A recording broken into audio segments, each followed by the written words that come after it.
팔찌를 착용할 때 여러분들의 마음에 어떤 생각이 일어났습니까? 주님과 함께 동행하는 마음, 주님의 권한에 계속해서 동참하는 마음이 여러분들에게 일어난 줄 믿습니다. 저도 이 팔찌를 차면서 목회자이면서도 이 팔찌를 찰 때 그냥 목회자라는 것과 팔찌를 찰 때 조금 더 제가 왠지 경건해지는 것을 느낄 수 있었습니다.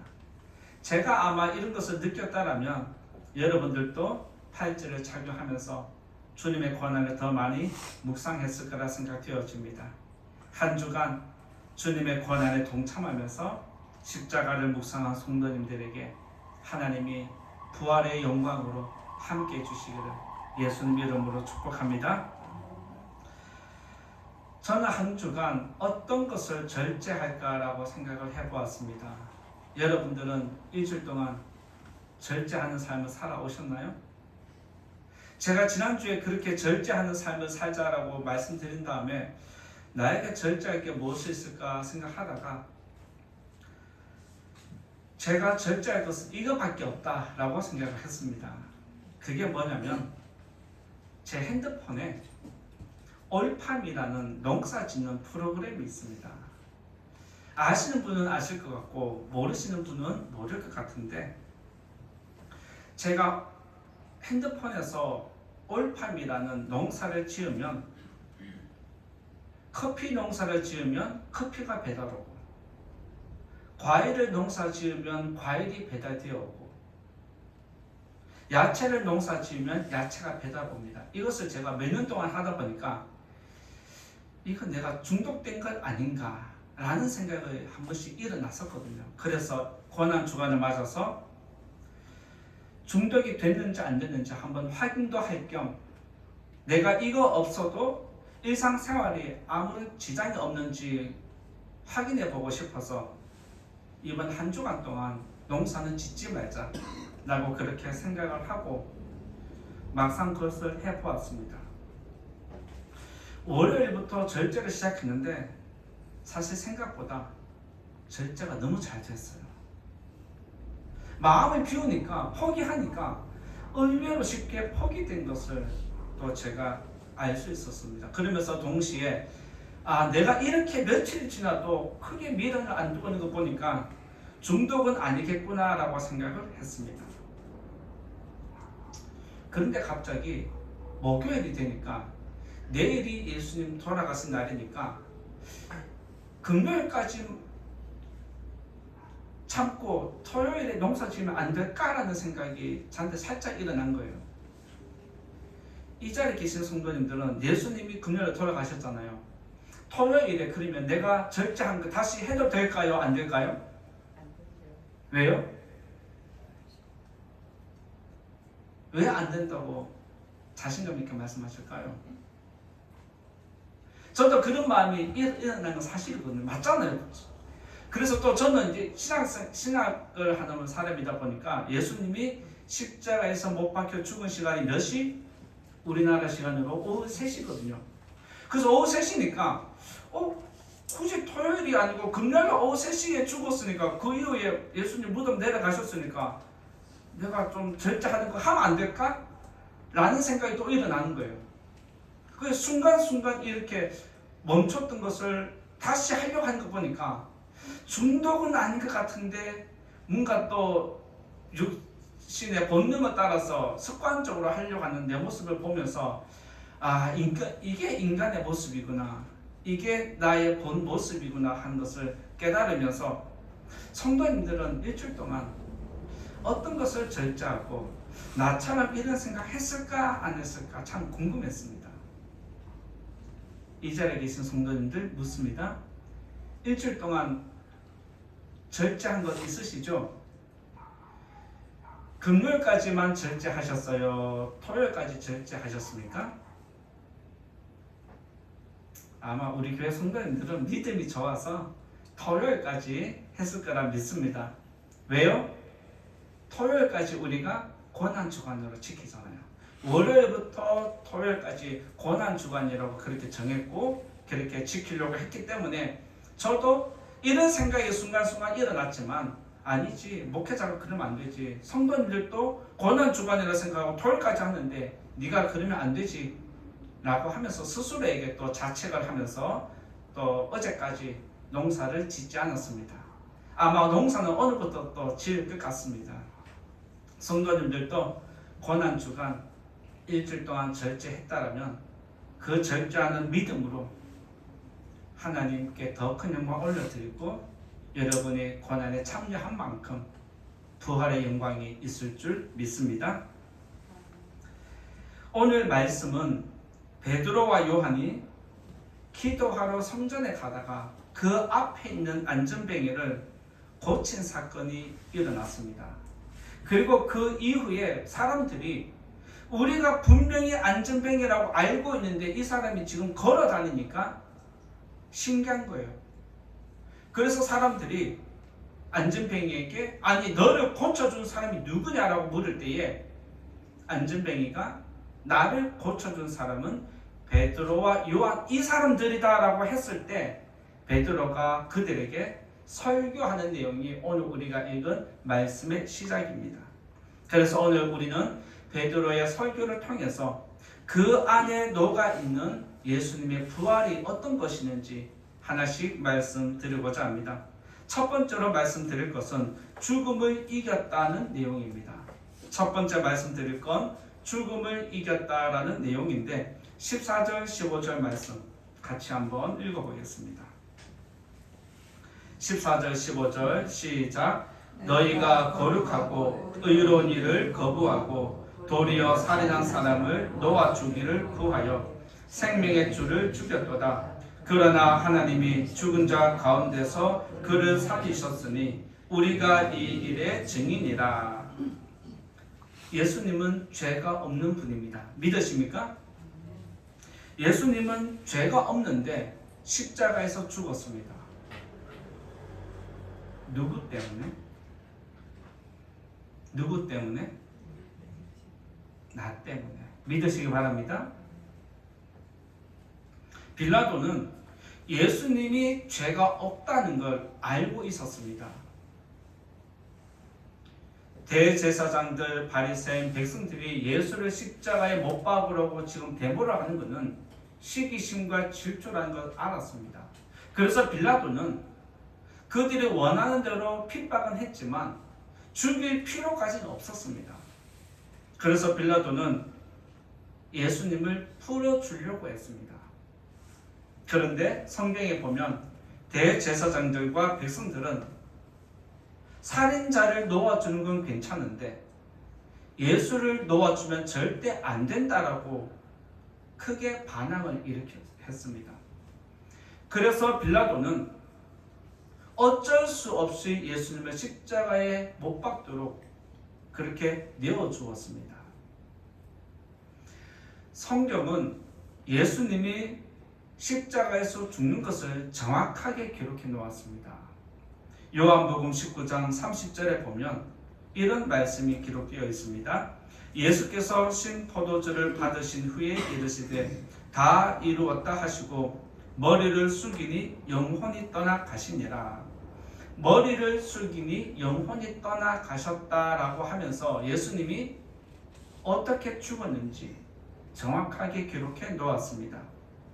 그리고 그 다음에 말씀 보면 요한복음 19장 33절에 보면 예수께 이르러서는 이미 죽으신 것을 보고 다리를 꺾지 아니했다라는 말씀이 있습니다.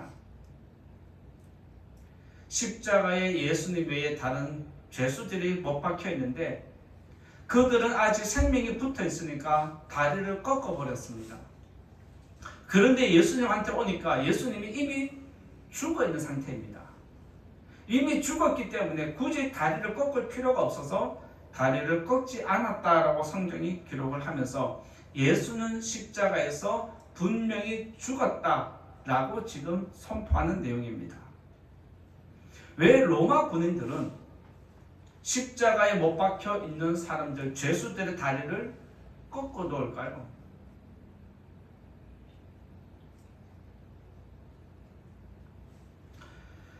당시에 십자가에서 처형을 하면 간혹 어쩌다가 한 번씩 죽지 않고 생명이 붙는 사람들이 있습니다. 그리고 그 사람들을 십자가에 못 박았지만 때가 되면 내려놓아야 되는데 그 사람들이 생명이 붙어있는 채로 시체 버리는데 버려질 수 있습니다. 그런데 만약 그들에게 생명이 다시 일어난다면, 다리가 꺾이지 않았다면 그들은 어떻게 하겠습니까?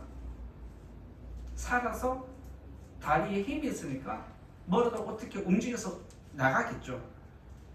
그래서 이런 일을 아예 처음부터 방지하기 위해서 십자가에 못 박아 죽였지만 간혹 그 중에 한 번씩 생명이 호흡이 있는 자가 있기 때문에 그들이 시체를 버리는 곳에 버렸다 할지라도 그들이 살아서 움직이면 안 되니까 그들의 다리를 일부러 꺾어 놓는 것이 이 당시의 문화였습니다. 그래서 다른 죄수들의 다리를 꺾었지만 예수님은 죽은 게 확실했기 때문에 다리를 꺾지 않았습니다. 대신에 뭘 했죠? 허리에 창을 찔렀습니다. 아니 죽었는데 굳이 찔 필요가 있었을까? 한 번 더 확실하게 죽음을 확인하기 위해서 허리에 창을 찌르면서 예수가 죽었다는 것을 한 번 더 확인시켜 주는 것입니다. 이쯤 되면 예수가 죽었다가 부활하는 것은 불가능한 사실 아니겠습니까? 이런 모습을 보면 누가 예수가 부활했다라고 말을 할 수 있겠습니까?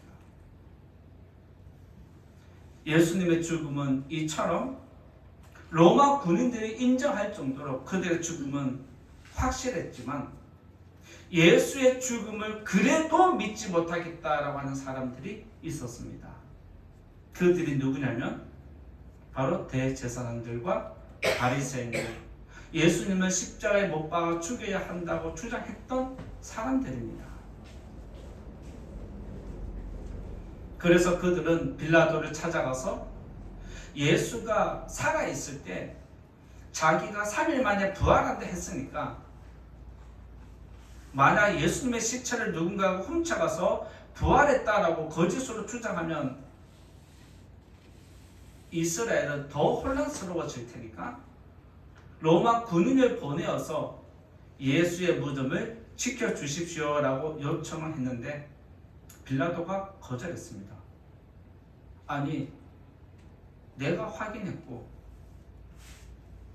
내 밑에 군인들이 창으로 다 허리를 찔러서 죽이는 것까지 다 확인했는데 굳이 그렇게까지 할 필요는 없다라는 거예요. 그래서 우리들은 안 할 테니까 너희들이 알아서 해라 라고 하니까 대제사장들과 바리새인들이 예루살렘 성을 지키는, 성전을 지키는 경비병들을 예수님 무덤 앞에 세우고 든든히 지키도록 해놓았습니다.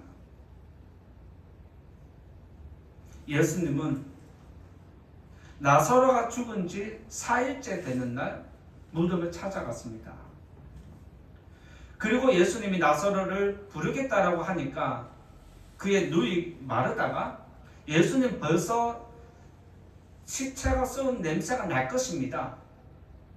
하지 마십시오라고 했는데 예수님이 나사로야 나오라라고 했고 나사로가 나왔을 때 시체를 동여맸던 천을 풀어놓고 다니게 일상생활 하도록 만들었습니다. 이처럼 시체가 3일이 지나면 몸 안에 있는 장기마저 부패가 시작이 됩니다. 회복이 불가능한 시간이고 부활의 소망이 사라지는 시간이고 절망이 시작되는 시간입니다. 그런데 예수님은 3일째가 아니라 4일째 시체가 부패해서 썩어 들어가는 그 다음 날에 나사로를 살려내셨습니다. 이처럼 예수님은 나사로를 살린 것처럼 3일 만에 부활하셨다라고 성경이 기록하고 있습니다. 믿으시기 바랍니다. 그래서 마태복음 28장 6절에서는 예수님의 이 부활을 어떻게 기록하냐면 그가 여기 계시지 않고 그가 말씀하시던 대로 살아나셨느니라 라고 선포합니다. 예수님은 죽었다가 살아나셨습니다. 믿으시기 바랍니다. 이것이 우리가 갖고 있는 부활의 소망입니다. 그러면서 천사가 여인들에게 예수가 부활했는지 무덤에 직접 와서 너희들이 보고 돌아가서 제자들에게 알려주라고까지 이야기를 했습니다. 천사가 말한 것처럼 예수님은 죽음을 이기고 부활하셨습니다. 제자들은 예수님의 부활을 증거하고 세상 사람들은 예수님의 부활을 부정합니다. 세상에는 예수님의 부활을 믿는 사람과 부정하는 사람이 존재합니다. 이 자리에 계신 분들은 예수님의 부활을 인정하기 때문에 그 부활의 주님을 예배하기 위해서 이 자리에 나오신 줄 믿습니다. 부활의 주님을 믿는 자들에게 부활의 영광이 주어지고 부활을 믿지 않는 자들에게는 심판의 부활이 있다라고 예수님이 말씀하셨습니다. 예수님의 부활을 믿고 이 자리에 나오신 성도님들 마지막 날에 부활의 영광으로 함께하기를 예수님 이름으로 축원드립니다. 두 번째로 말씀드릴 건 생명의 주인입니다. 두 번째 말씀드릴 것은 생명의 주인이다 라고 말씀드리고자 하는데 15절 말씀 읽고 나누겠습니다. 15절 말씀 같이 읽어보겠습니다. 시작. 생명의 주를 죽였도다. 그러나 하나님이 죽은 자 가운데서 그를 살리셨으니 우리가 이 일의 증인이라. 생명의 주를 죽였도다 라고 할 때 여기서 생명의 주는 줄임말입니다. 생명의 주를 좀 더 풀어서 이야기하면 생명의 주인이라는 뜻입니다. 여기서 생명의 주인이라는 뜻은 모든 생명의 으뜸이라는 것을 이야기합니다. 생명의 근원 되신 예수님을 이야기합니다. 여기서 베드로는 백성들에게 설교하면서 너희가 생명의 주를 죽였다 라고 설교합니다. 베드로가 여기서 예수님을 생명의 주인입니다 라고 부른 것은 예수님은 하나님과 동등한 분이십니다. 하나님이 생명 존재 그 자체이듯 예수님도 생명 그 자체입니다 라고 지금 시인하는 믿음의 고백입니다. 예수님은 저와 여러분들과 동등하게 사람의 몸으로 이 땅에 태어났습니다. 그러나 하나님이십니다. 믿으시기 바랍니다. 예수님은 사람의 몸으로 100% 완전한 사람이고 100% 완전한 하나님이십니다. 이것이 우리는 이해되지 않습니다. 그래서 우리들은 믿음으로 받을 수밖에 없습니다. 예수님은 사람의 몸으로 인간의 몸으로 오셨기 때문에 죽었습니다.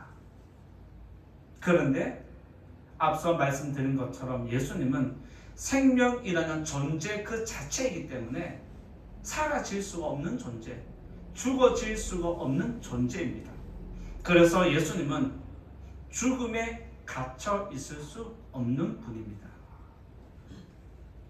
예수님은 하나님 뜻을 따라서 죽어준 것뿐입니다. 그 뜻을 위해서 포기하셨습니다. 그래서 하나님은 그 뜻에 순종한 예수님을 다시 살려주시고 자신의 영광의 자리, 자신의 신분을 회복하도록 부활시키셨습니다. 성경은 예수님이 생명의 근원이다라고 우리들에게 분명하게 알려주셨습니다. 요한복음 1장 4절에 보면 그 안에 생명이 있었다라고 이야기를 해줍니다.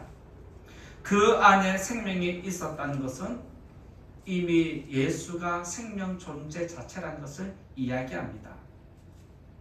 하나님께서 천지를 창조하실 때에 무에서 유를 창조하신 것처럼 모든 생명도 예수님으로부터 시작되었다는 것을 성경이 기록하고 있습니다. 예수님은 자신의 존재 자체를 우리들에게 알려주실 때도 내가 생명의 떡이다라고 말씀하셨습니다. 내가 생명의 떡이기 때문에 나에게 오는 자는 나의 떡을 먹을 수 있다라고 말씀하시면서 나의 떡을 먹는 사람은, 나의 몸을 먹는 사람은 이미 영원한 생명을 가졌다라고 선포를 하십니다. 우리가 지난 주일에 성찬식을 거행했습니다. 우리가 지난 주일 성찬에 참여한 것은 예수님이 나를 위해서 십자가에서 죽었다는 것을 믿음으로 고백하는 것과 동시에 그 안에 어떤 의미가 있냐면 예수님의 생명이 나에게 분유되었다는 것을 이야기하는 겁니다. 여기서 분유되었다라는 의미가 신학적인 용어인데 무슨 말이냐면 예수님의 생명이 우리에게 각 사람에게 예수님을 믿는 자들에게 나누어졌다라는 것을 이야기합니다. 하나님의 생명이 100%라면 나한테 1%, 저 사람한테 1% 나눠지고 그 생명은 나눠진 만큼 예수님의 생명이 사라지는 게 아닙니다.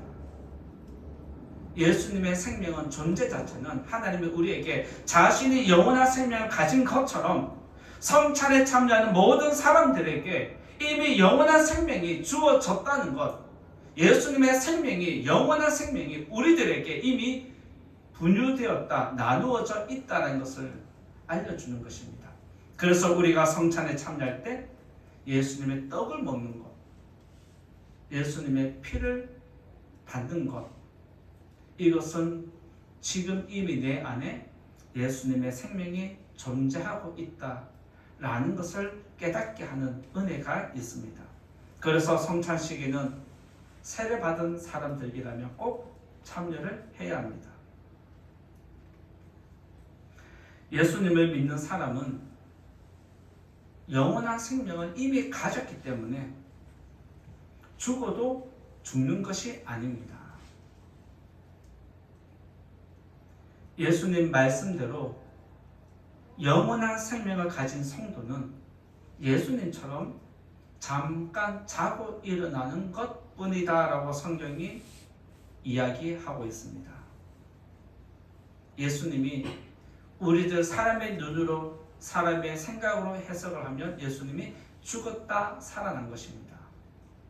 그런데 이미 영원한 생명을 가지고 있는 입장에서 볼 때는 잠깐 자고 일어나는 것과 같은 것입니다. 예수님이 부활하신 사건 이후로 성경 기록을 보면 제자들이 죽었다라고 말하지 않습니다. 부활 사건 이후로 성경의 기록은 죽은 게 아니라 자고 있다라고 성경이 다 그렇게 표현을 하고 있습니다. 왜일까요? 이미 예수님을 믿는 사람은 죽어도 죽는 게 아니다. 그래서 예수님은 우리들에게 이렇게 말씀하셨습니다. 나를 믿는 자는 죽어도 살겠고 살아서 나를 믿는 자는 영원히 죽지 않는다라고 말씀해 주셨습니다. 요한복음 11장 25절에서 26절에 보면 이렇게 말씀하셨는데 25절의 말씀 보면 죽어도 산다라고 그렇게 말씀하신 것은 우리가 죽지 않는다는 걸 이야기합니다. 그리고 26절에서 영원히 죽지 않는다는 것은 영원히 산다는 것을 의미하는 것입니다. 25절에서 26절에서 죽어도 살고 살아서 나를 믿는 사람은 영원히 죽지 않는다는 것은 너희들은 죽음과 상관이 없다는 걸 이야기해 주시는 겁니다. 예수님을 믿는 저와 여러분에게는 죽음이 상관이 없습니다. 믿으시기 바랍니다. 그래서 저와 여러분들은 내가 영생을 가졌다는 것을 많이 묵상해야 됩니다. 내가 가진 생명이 무엇인지 묵상하게 되면 죽음을 두려워하지 않습니다. 내가 가진 생명의 능력을 내가 깨닫기 시작하면 세상이 두렵지 않습니다. 오히려 나는 죽어도 천국 갈 것이니까, 죽는 게 아니라 잠깐 자고 일어나면 천국에서 영생할 거니까 피하지 않습니다.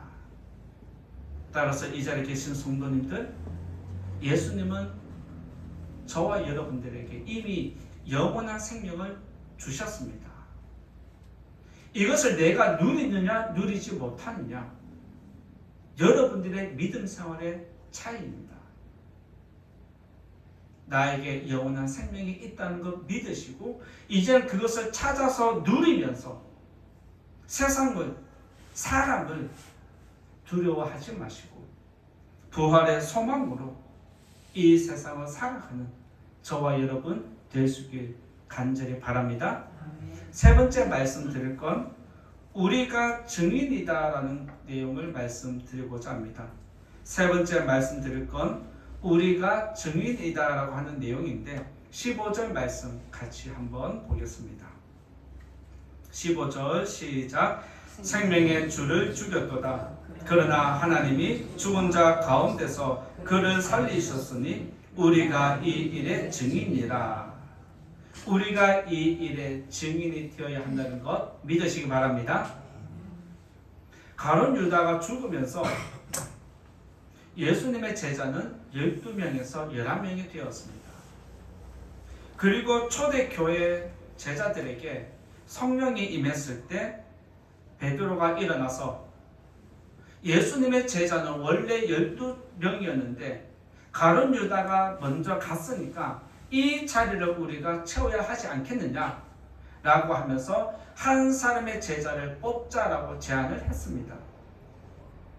그때 교회가 모여서, 제자들이 모여서 그러면 제자의 자격 요건을 어떻게 구비할 거냐 라고 했을 때에 우리처럼 제자가 되려면 이런 조건이 있어야 한다라고 제자 조건문을 내걸었습니다. 그 내용이 어디에 있냐면 사도행전 1장 21절 22절에 있습니다. 앞에 있는 사도행전 1장 21절 22절 같이 한번 찾아볼까요?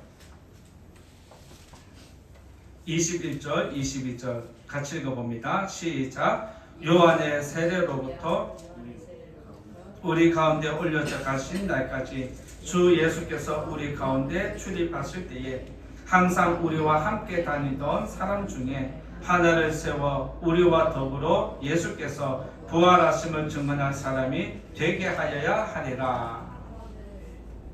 오늘 있었습니까? 죄송합니다. 여기 21절 22절의 말씀 보면 제자가 될 수 있는 자격 요건이 정해져 있습니다. 여기는 학벌이 없습니다. 재산 정도가 없습니다. 명예의 조건도 없습니다. 예수님의 제자가 되는 조건은 단순합니다. 그게 뭘까요? 21절에 보면 요한의 세례부터 우리 가운데 올려져 가신 날까지 우리와 함께 출입한 사람을 조건으로 내걸었습니다. 여기서 초대교회가 제자의 조건을 요한의 세례부터 승천까지라고 정하는 것은 우리와 함께 예수님 공생의 사역을 직접 목격하고 3년 동안 예수님의 공생의 사역을 목격하고 예수님이 십자가에서 죽은 것을 보고 부활하신 주님을 만나고 승천하는 그 자리까지 함께 동행하는 사람을 예수님의 제자로 삼고자 했습니다. 무슨 말일까요?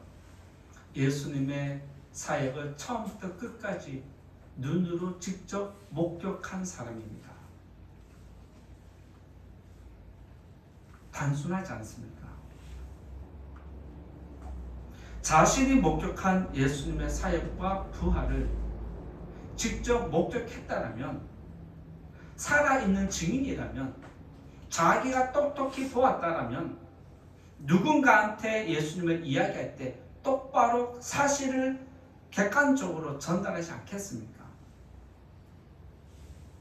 여기서 제자들이 한 사람을 뽑을 때에 예수님의 것을 보지 못한 사람, 거짓말 할 수 있는 사람, 말 잘하는 사람을 뽑지 않았습니다. 예수님이 사역하고 죽고 부활한 모든 것들을 직접 경험한 사람, 사실적으로 이야기해 줄 수 있는 사람을 지금 제자로 뽑는 것입니다.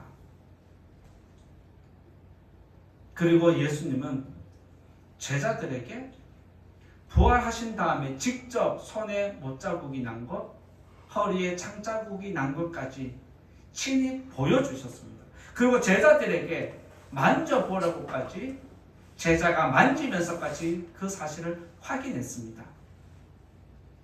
예수님의 부활을 직접 목격한 제자들은 로마가 제자들을 잡아서 옥에 가두고 고민하고 불태워 죽일 때에 어떤 제자들도 도망가지 않았습니다. 나도 지금 고난 당하다가 죽으면 예수님처럼 부활할 거야.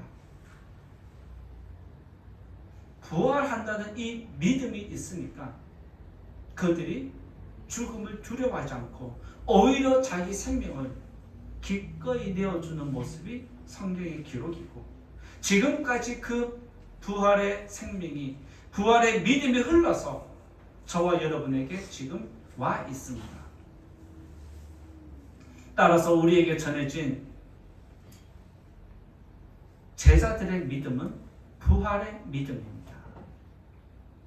따라서 우리들 역시 부활의 믿음을 가졌기 때문에 이제는 우리가 다음 세대에 우리가 가지고 있는 부활의 주님을 전해야 하는 사명이 있는 줄 믿습니다. 이것이 우리가 증인이 되어야 할 이유입니다. 따라서 저와 여러분들은 예수님을 믿는다라고 할 때 죽음과 부활과 승천까지 전체를 포함해야 됩니다. 성도님들, 예수님 믿으십니까? 무엇을 믿으십니까? 예수님을 믿는다 이 말이 아닙니다. 예수님을 믿습니다라고 할 때 그 안에 뭐가 들어가야 된다? 죽음과 부활과 승천까지 들어가야 내가 예수님을 똑바로 믿는 것입니다. 이런 믿음을 가지는 성도님 되시기를 부탁을 드립니다. 부활을 믿지 못하면 십자가를 질 수 없습니다. 부활을 믿지 못하면 고난의 길을 갈 수 없다는 뜻입니다. 그리고 부활을 믿지 못하면 죽음의 길을 갈 수 없습니다. 지난주에 설교 드린 것처럼 우리가 가야 할 길은 십자가를 지고 가는 고난의 길, 죽음의 길, 영광의 길인데 부활이 없다라면 고난도 죽음도 허무한 것입니다. 따라서 우리가 예수님처럼 부활의 영광에 동참하려면 반드시 부활을 믿어야 합니다. 만약 우리에게 부활이 없다라면 우리의 믿음은 헛것이 됩니다. 만약 우리에게 부활이 없다라면 우리는 세상에서 가장 어리석은 사람입니다. 교회라는 곳에 이용만 당하다가 있는 거 다 뺏기고 삶이 피폐해지는 것밖에 없습니다. 정말 우리에게 부활이 없다라고 생각을 하십니까? 저와 여러분에게는 부활이 있음을 믿으시기 바랍니다. 우리가 이단을 볼 때 저 사람들 참 어리석다 말을 합니다. 왜요? 그들에게 부활이 없기 때문입니다. 부활이 없는 것은 결국에는 다 허무한 것뿐입니다. 예수님은 우리에게 내가 너희들에게 나누어준 생명은 영원한 생명, 부활로 다시 일어날 생명이라는 것 보여주시기 위해서 직접 죽으셨습니다. 이보다 확실한 증거가 어디에 있습니까? 그리고 죽었다가 완전히 부활하셔서 너희들도 죽으면 이렇게 나처럼 부활할 거야 라고 직접 보여주셨습니다. 이보다 더 확실한 증거가 또 어디에 있습니까? 부활의 소망과 영원한 생명은 저와 여러분이 가졌다는 것 믿으시고 예수님의 제자들처럼 세상과 죽음을 두려워하지 않는 믿음의 성도님 다 되시기를 예수님 이름으로 부탁을 드립니다. 그리고 부활절을 맞아서 예수님의 부활을 믿고 예수님의 부활을 성경에 기록된 대로 그대로 전할 수 있고 내가 만난 부활의 주님을 그대로 다른 사람에게 전할 수 있는 성도님 되시기 바라고 생명의 빛이 여러분들에게 항상 함께 하시기를 예수님 이름으로 축원드립니다. 이제 결론의 말씀 드리고자 합니다. 예수님의 죽음은 저와 여러분을 위한 것입니다. 믿으시기 바랍니다. 그리고 예수님의 부활은 저와 여러분을 위한 것입니다. 예수님을 믿는 자에게는 이미 영생이 주어졌고 영생을 가진 성도는 세상과 죽음을 두려워하지 않는 담대한 성도가 되어야 합니다. 만약 여러분들이 아직도 예수님을 믿는다 하면서도 죽음이 무서워서 세상이 두려워서 멈칫한다면 생명의 능력이 온전히 나를 감싼 게 아니라는 뜻입니다. 생명의 주인이신 예수님을 믿고 내가 죽어도 예수님을 위해서 죽는다 그 각오로 겸손하게 여러분의 생명을 하나님께 맡기는 성도님 되셔서 다시 한번 하나님의 나라를 확장시켜가는 저와 여러분 우리 교회가 될 수 있기를 예수님 이름으로 축원드립니다. 말씀을 생각하면서 같이 기도하면 좋겠습니다. 오늘 말씀의 제목은 생명